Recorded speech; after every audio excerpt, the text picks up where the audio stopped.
C'est bon, c'est bon.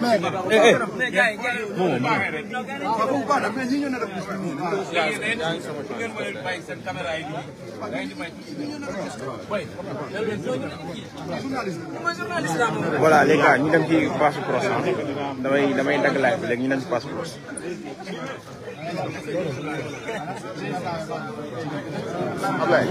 Il faut que la sécurité là pour que ma yaatu. Passe proche le cadrage. Passe proche.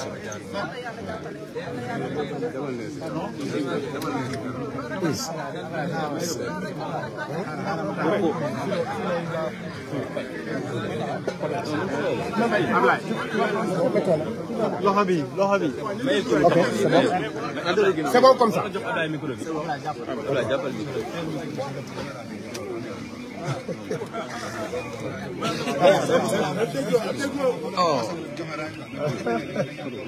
C'est bon. C'est bon, hein? Si vous êtes prêts, les caméramans. C'est bon. Voilà, monsieur le maire, vous avez souligné tout à l'heure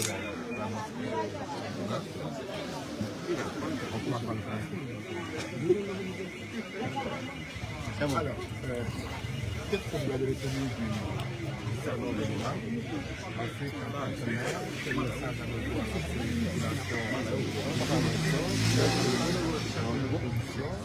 quel message avez-vous à lancer au Sénégalais?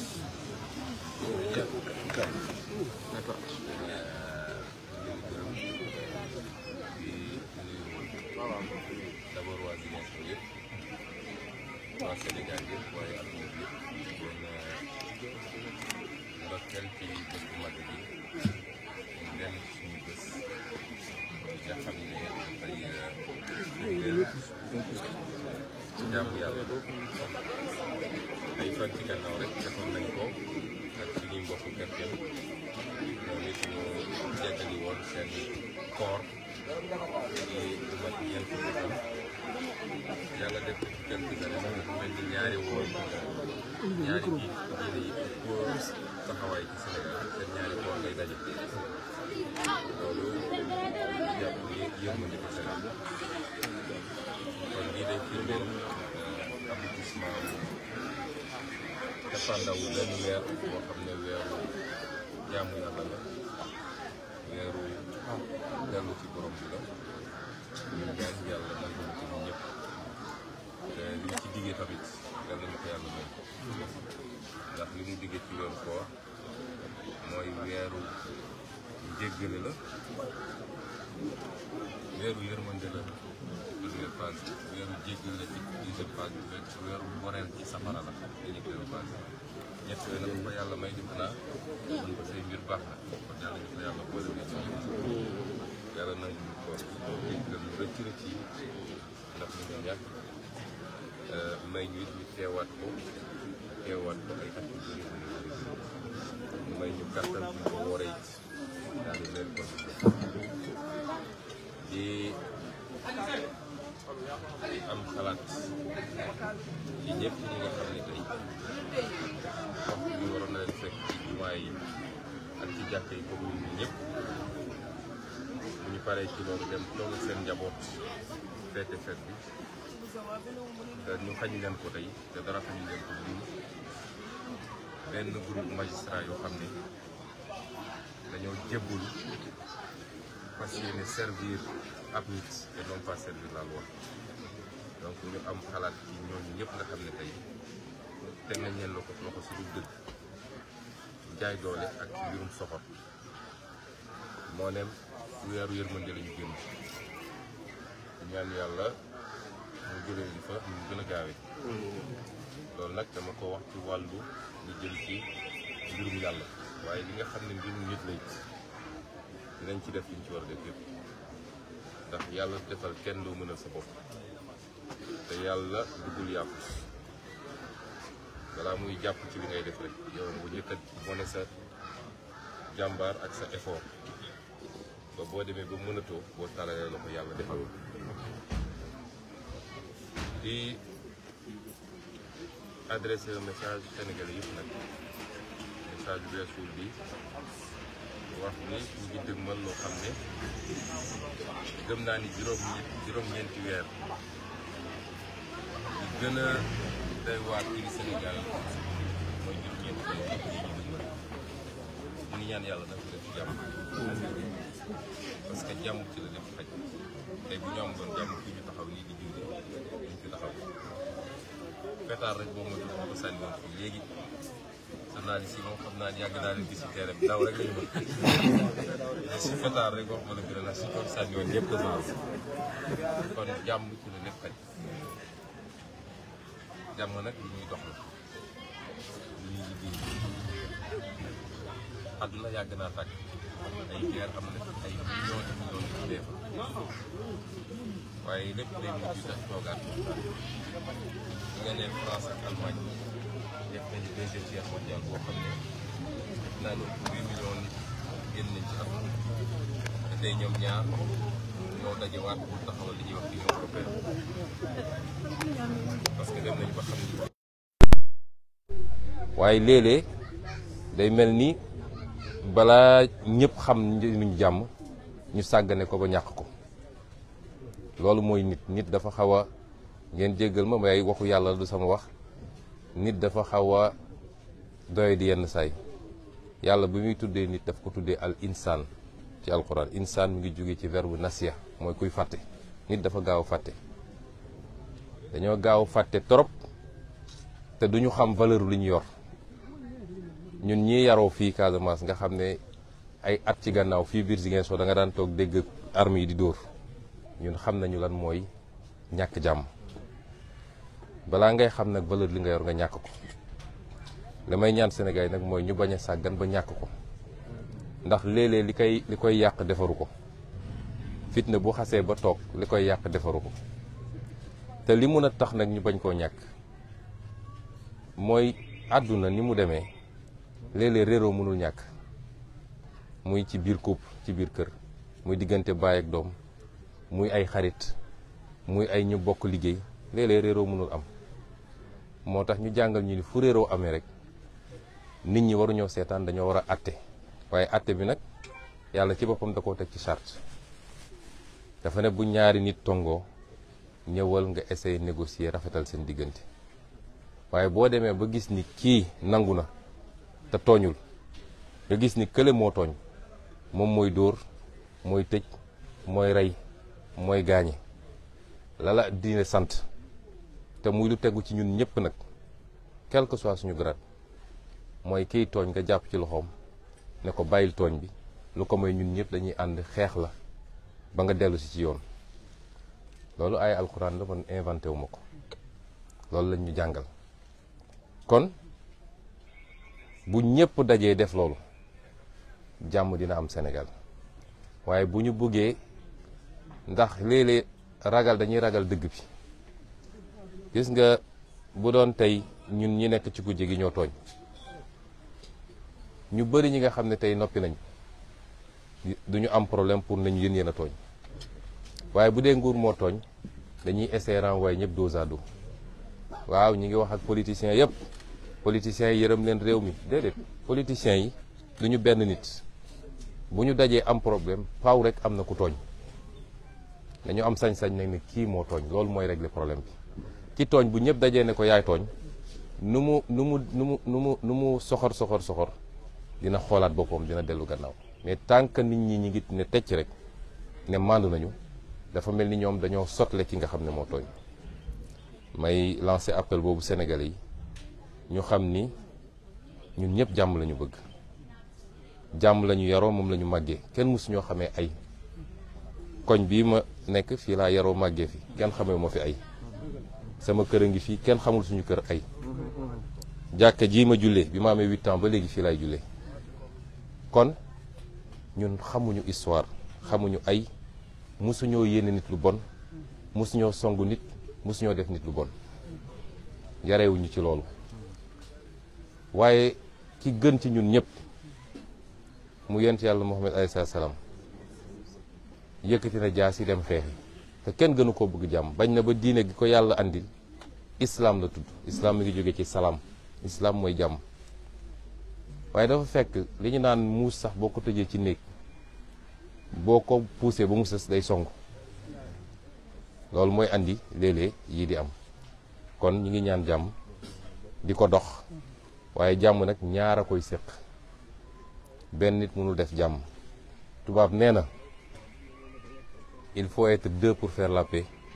mais un seul pour faire la guerre loolu dafa am solo tey Russie bu décidé woon tey à minuit guerre bi jeex donc guerre bi mi ngi dépendre ci Russie mais jàmm ji ñaar ñooy toog waxtaan ko di daaneel nag ci suñu li ñu bokk fii muy Ziguinchor di dellu remercier waat population Ziguinchor ci seen confiance ndax tabb nañ ma depuis 1 an daanaka ma nekk ci boppu mairie bi ñi ngi sant yàlla ñi ngi def liggéey boo xam ne bu am solo la gëw ma ni population Ziguinchor dina am suñ ci génnee politique par parloo kujje population Ziguinchor ñoom ñëpp teg nañ bët ci li ñuy liggéey ñu leen ci gërëm bu baax di ci féliciter tam équipe municipale bi waaye di leen gërëm it ci compréhension bi ñu am ci man ak patience ndax bi may jël mairie bi ñoom ñëpp xam nañ lii sama dimension ci politique xam nañ ni li ma soxla defe naa Ziguinchor moo ci gën a tuuti fépp lañ ma soxla Sénégal mun naa ne sax au-delà du Sénégal ñu ciy sant yàlla nag du suñu mérite mais loolu la yàlla tudd ba tax am nañ ci compréhension bu doy boobu ba nga xam ne bokkuñu ci population xam ne saa yu ñu xëyee maire bi gisuñu ko maire bi ñëwul ndax su ma fi newul it samay collaborateurs yi ngi nii amul bés boo xam ne xëyuma ci mbirum Ziguinchor suba ba ngoon jot moo xam li may lijjanti Dakar bu sottee ma andi fii sotti moo xam conférence ko li nga xam ne daanaka maa ngi koy def ak le bureau municipal di ko def ak le secrétaire général di ko def ak ñëpp daanaka au jour le jour ñu ngi administrer la commune de Ziguinchor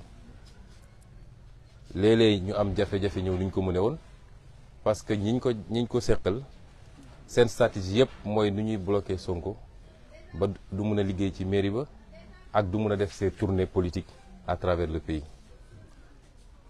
waaye jamono jooju la ñu gën a mën a liggéey may annoncé nag population Ziguinchor ni soobee yàlla mercredi bi dinañu lancer d'ailleurs les 12 grands travaux de la mairie li ma leen waxoon rek Ziguinchor dinañ ko liggéey ba Ziguinchor yëpp gis ni nu ñuy liggéeyee jël nañu at pour stabiliser mairie bi càmbar lépp xool lépp li ci ëppoon ñu wàññi ko li ci matuloon ñu yokk ko defaraat fonctionnement bi defaraat organisation bi lancer un certain nombre de chantiers et de travaux waaye bu soobee yàlla ci diggante boobu it jël nañu temps wu concevoir finaliser les grands projets yoo xam ne mi ngi woon ci suñu programme bu rok yooyu nag dinañ ko lancer mercredi bi bu soobee yàlla bokk na ci l'aménagement d'espace public parce que dañu bëgg Ziguinchor nit ñi di am fu ñuy doxantu jee fu ñuy toogee féexlu ay places vertes bokk na ci l'aménagement de plateaux sportifs te bu ci njëkk mooy le stade Jules François Bocandé nga xam ne on va le mettre aux normes internationales bu soobee yàlla bokk na ci voirie bi lu bëri dinañ ko lancer ci ay pavage yu ñu war a def ak ay aménagement de route pour ñëpp mun a accéder facilement seen quartier bokk na ci tamit les postes de santé ak les écoles bokk na ci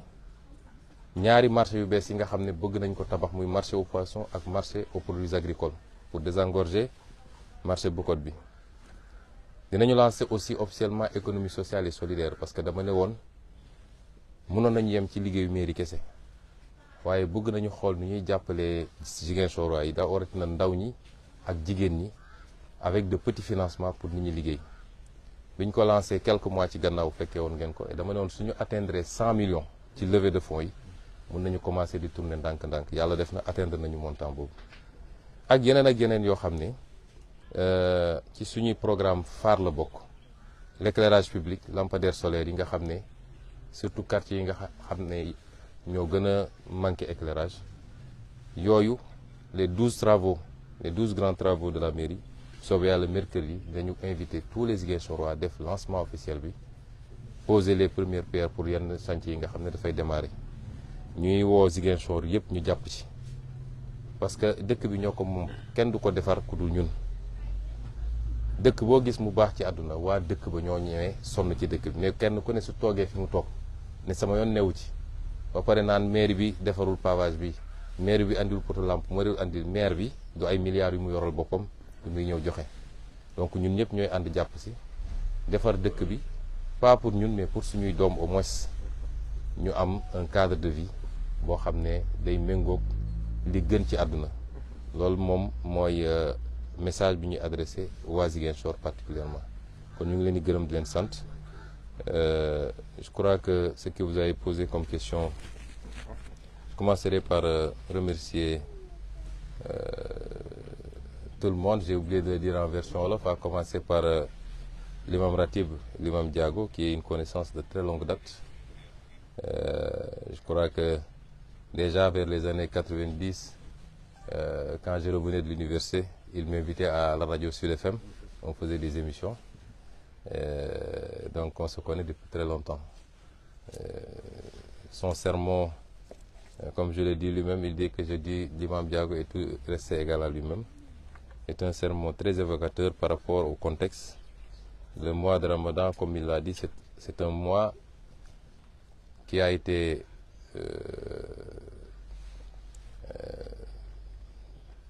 décrété par le Seigneur, non pas pour faire mal, pour affamer les gens, mais il y avait un objectif, c'est nous ramener à lui par la piété, le taqwa, comme il l'a dit. Et c'est pourquoi c'est un mois extrêmement important, 1 sur 12, où lui-même, le Seigneur, nous dit que c'est un mois pendant lequel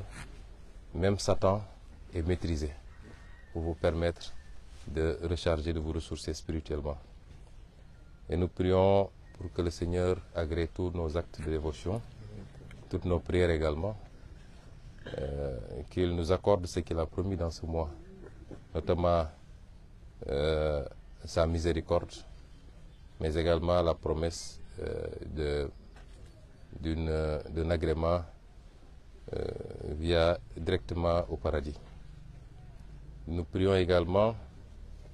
pour qu'il nous accorde la possibilité de le vivre encore et encore des années, et toujours avec plus de prospérité, plus de paix, plus de stabilité et plus de bonheur pour tout le monde, plus de santé évidemment.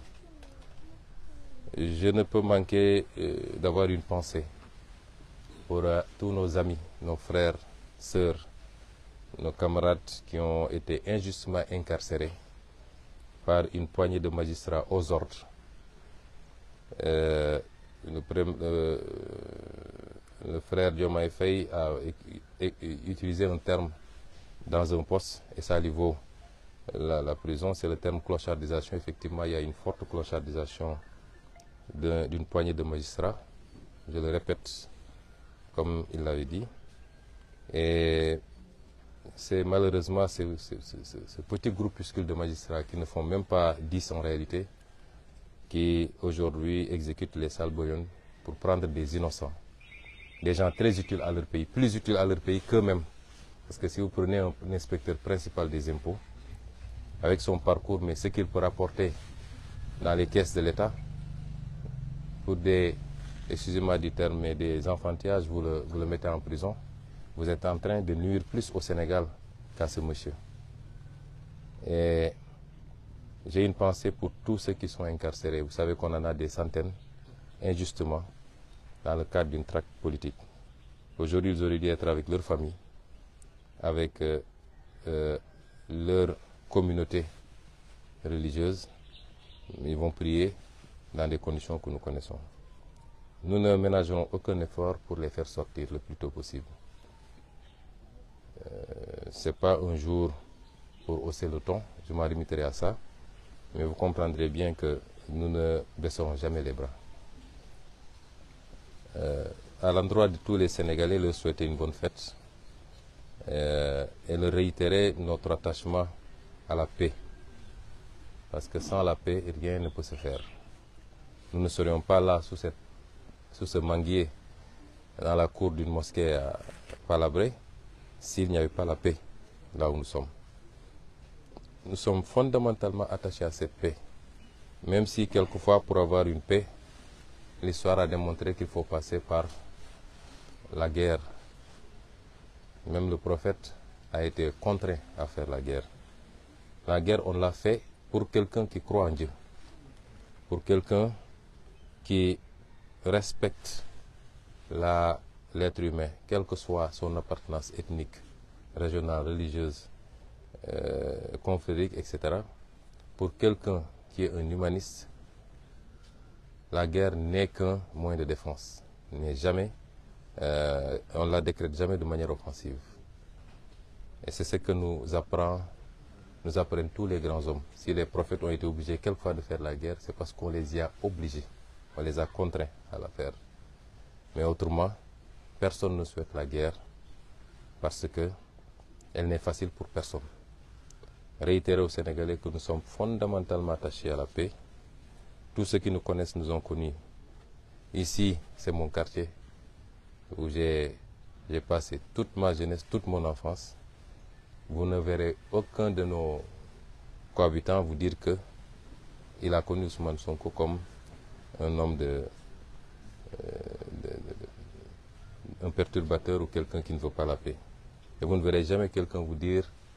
la maison où les parents d'Ousmane Sonko, on les a une fois surpris dans telle ou telle situation conflictuelle. Nous n'avons pas connu ça et nous ne le souhaitons pas. Nous sommes donc fondamentalement attachés à cette paix. Nous la souhaitons, nous y travaillons tous les jours, mais pour faire la paix, il faut être deux. Et si on continue à nous contraindre à nous défendre, nous serons obligés de nous défendre. Nonobstant, malheureusement, une situation que tout le monde constate et déplore,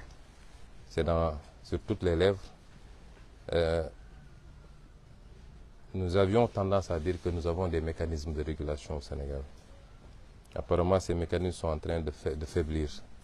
dangereusement. Puisque nous sommes à un jour de fête religieuse et que il est important de se référer aux enseignements religieux en conséquence. Pour ceux que je maîtrise le plus, notamment à la religion musulmane, la manière dont on gère ces situations-là a été clairement arbitrée par des versets coraniques. On nous dit que s'il y a deux parties qui s'affrontent, les autres ont l'obligation d'arbitrer, de commencer d'abord par essayer de concilier et de réconcilier les gens. Mais s'ils se rendent compte qu'il y a une des parties qui ne pose pas problème, mais qu'il y a une autre partie qui continue à vouloir créer les conditions du conflit, il est important que tous le rappellent à l'ordre et s'ils refusent, que tous se liguent pour le combattre jusqu'à ce qu'ils reviennent à la raison. Ça, c'est un verset coranique que je n'ai pas inventé. Et tout le monde sait ce qui se passe dans ce pays. C'est à sens unique. Celui qui instrumentalise la justice, qui fait des arrestations arbitraires, qui essaie de liquider des candidats parce qu'il en a peur simplement, qui lâche ses forces de l'ordre sur les gens. Et c'est l'occasion pour moi de revenir sur ce qui se passe souvent en Casamance. Vous avez vu depuis 2 jours ce qui se passe à Ngor. Et pour le moment, on ne déplore aucune perte en vie humaine. Il aurait suffi qu'on dise que c'est à Bignona pour qu'on autorise les gens à tirer à balles réelles. Je l'ai toujours déploré et je l'assume. Ce traitement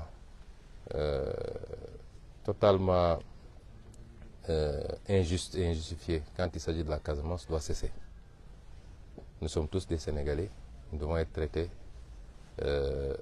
même pied d'égalité. Donc nous demeurons attachés à cette paix, nous y travaillons, mais ce n'est pas pour autant que nous allons nous laisser marcher dessus. Et c'est pourquoi nous avons toujours invoqué notre droit constitutionnel à la résistance. Celui qui résiste, il se défend, il n'attaque pas. Terminer par Ziguinchor et dire simplement que je remercie encore une fois les populations de Ziguinchor qui nous ont investi de leur confiance depuis un peu plus d'1 an maintenant et qui nous accompagnent. Je crois que je suis le maire le plus chanceux du Sénégal. C'est parce que d'abord la population ziguinchoroise fait bloc derrière nous, indépendamment des petites gesticulations politiciennes. Vous savez, aujourd'hui, nous sommes dans une ère de communication. Il est très facile d'instrumentaliser 10, 15, 20 personnes et de dire à la presse nationale. Et c'est ça l'importance, Ziguinchor est devenu un intérêt national. Même s'il y a un moustique qui pique une crise, c'est à la une de toute la presse nationale. C'est très facile de mobiliser quelques personnes pour le dire, aller faire brassard rouge, aller crier, aller, etc. Et pour dire après, oui, même dans sa mairie, il a des problèmes. Et je crois que nous sommes 300 000 Ziguinchorois. Et l'écrasante majorité, pour ne pas dire la totalité des Ziguinchorois, nous manifestent leur satisfaction par rapport à ce qu'on a commencé à faire depuis 1 an. Nous les remercions de leur tolérance également, parce que du fait de mes occupations au niveau national et même international, je ne peux pas être aussi présent que je le voudrais. Mais les Ziguinchorois l'ont compris et m'accompagnent par rapport à ça. Ils savent qu'on est à 10 mois, 9 mois d'une élection présidentielle cruciale. Et je crois pouvoir dire modestement que si je ne suis pas le mieux placé, je suis parmi les 2 les mieux placés aujourd'hui pour espérer être président de la République dans 9 mois. Et ils savent que c'est une demande nationale. Ziguinchor a besoin de moi, Saint-Louis a besoin de moi, Matam a besoin de moi, Mbacké a besoin de moi, Kaolack a besoin de moi. Je suis obligé souvent de répondre à tous ces Sénégalais. Et les Ziguinchorois l'ont compris, ils m'accompagnent, je les remercie. C'est dû également à la qualité de l'équipe municipale, à commencer par mes conseillers, le bureau, l'équipe technique administrative du moins. Ils sont en train de faire un excellent travail. Je peux rassurer tout le monde que tous les jours également, je suis de très près ce qui se passe. Je suis tous les jours en contact avec les gens individuellement ou dans des réunions groupées par Zoom. Et nous prenons les décisions qu'il faut pour la ville. Et je terminerai par annoncer à ces Ziguinchorois d'ailleurs que dans quelques jours, le mercredi, Inch'Allah, nous allons lancer les 12 grands chantiers de la mairie. Et c'est des chantiers infrastructurels, mais également des chantiers allant dans le sens du financement. Mais nous avons opté pour des infrastructures structurantes. Faire des choses qui soient utiles pour tout le monde, qui soient utiles pour les populations, pour les professionnels, mais également pour la mairie. Et c'est pourquoi, parmi je vais vous citer quelques-uns de ces grands chantiers, aujourd'hui nous avons un problème d'infrastructure sportive. Je crois que le stade Aline Sitoé devrait être incessamment d'ailleurs fermé, et même le Casa Sport devra en ce moment recevoir à Dakar. Alors, nous avons opté pour refaire totalement le stade Jules François Bocandé et le mettre aux normes qu'il faut, avec une pelouse synthétique, une piste d'athlétisme, refaire les tribunes, l'éclairage, mais le terrain de basket également et les terrains de handball et de volleyball. Nous avons aussi décidé de construire 2 nouveaux marchés, mais de réhabiliter aussi les autres marchés, notamment le marché Baneto et le marché Mariama Diédhiou, marché HLM. Nous avons décidé de lancer un certain nombre de travaux de pavage et de réfection des routes existantes. Nous avons décidé également de construire 2 nouveaux marchés. Un marché aux poissons à Boulodi et un autre marché aux fruits et légumes qui sera sur le boulevard 54. Et nous avons aussi le projet d'aménagement d'espaces verts. Parce une ville doit respirer. Aujourd'hui, c'est le même problème pour Dakar d'ailleurs. Si vous voulez sortir avec votre famille ou seul pour aller vous promener, aller prendre de l'air quelque part, vous avez du mal à trouver un endroit à Ziguinchor. Et nous voulons pouvoir offrir des cadres comme ça. Nous avons ciblé pas mal d'espaces. Nous allons commencer avec 4 ou 5 espaces dans un premier temps et graduellement en faire d'autres pour que chaque quartier à Ziguinchor puisse disposer d'un espace comme ça, plus des plateaux sportifs au niveau des quartiers. Et il y a aussi l'éclairage public. Une commande va être lancée dans un premier temps de 1500 lampadaires solaires qu'on va déployer évidemment par ordre de priorité par rapport aux besoins. Et il y a enfin l'économie sociale et solidaire. Puisque nous avons atteint l'enveloppe minimale qu'on s'était fixée, c'est-à-dire les 100 millions pour commencer à tourner avec des fonds revolving, financer la petite économie, hein, mais aider les gens à avoir au moins un petit capital et démarrer une activité avec comme cible principale évidemment les femmes, pour ce que nous savons tous, mais également cette jeunesse que nous voulons de plus en plus appeler à se prendre en main par l'auto-emploi. Il suffit juste de la pousser et de l'aider un peu. Donc c'est entre autres quelques-uns des grands chantiers que nous allons lancer et nous espérons pouvoir les réaliser le plus rapidement possible, en tout cas dans des délais très courts pour le bénéfice des Ziguinchorois. Donc nous souhaitons à tous une très bonne fête et nous prions pour que le Seigneur nous accorde encore la possibilité de la fêter des décennies encore. Inch'Allah. Merci beaucoup.